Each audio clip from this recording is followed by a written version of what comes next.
از پروفسور کردستان سلوی خود تایبت دشینم وره لی اوا چه پرس عیزو برای خوش بو اوا چی که جیون پین پرسیار پروفسور خواه بکن پین پروفسور فیزیکا کلانتونه کده مره چی که باشه خرابه ناصب قیامت رابه تخم مرواتی سر عرده بقاله حشبه ما نبه اون پره بنامن از هر نهاده مرسده گله کردار عرده که بکرن بلا چاوه ما بنا عبدالله ملات دیدن نبه از وی روژه امام علی رحمان سر و کمار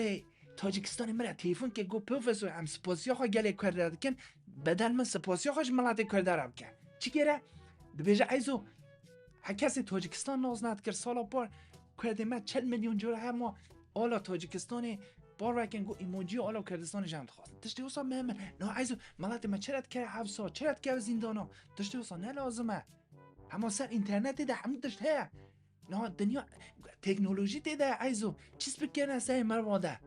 ملت من گره پارا نمینه برای خوش بو راسته برای من خوش بو ایزو خاطر خوش نبو من همه رو جو گوشت خواه اگر کی کشف کریه عشیرت آمد تکره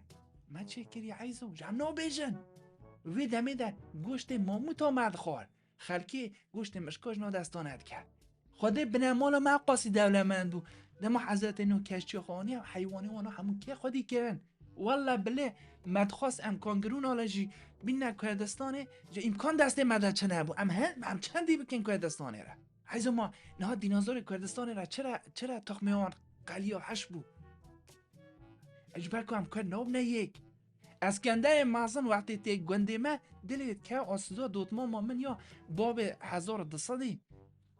درد آسودی ده ما 15 کیلو و هم زرج خواسته بون اسکندر درد عشق آسودی ده حتی هندوستان چو نه انا کس بیجم اسکندر ورده مر اسکندر درد آسودی ده مر خو اسکندر نساخ نبو درد عشق زوره جم نا بیجم و نا خرکی ده کن بیجم خواه مغزان ده کن اما چه پرسه اون پرسیاری مد کن حالا به روژه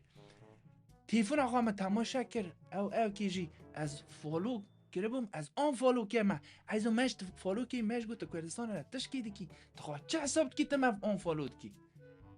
والله ذریات تا خاص زمانی که میمونه او گنوم لو جدابونی بونه او حتی ایرو روزه تحمیا کوم کی سر هر دو نابنا 12 که ها پرتو که مخاندنی دان مسحر که قاسی چیای اورست بلنده 8884 به اندازانن هم عاقلن چه کس گای خانه آدم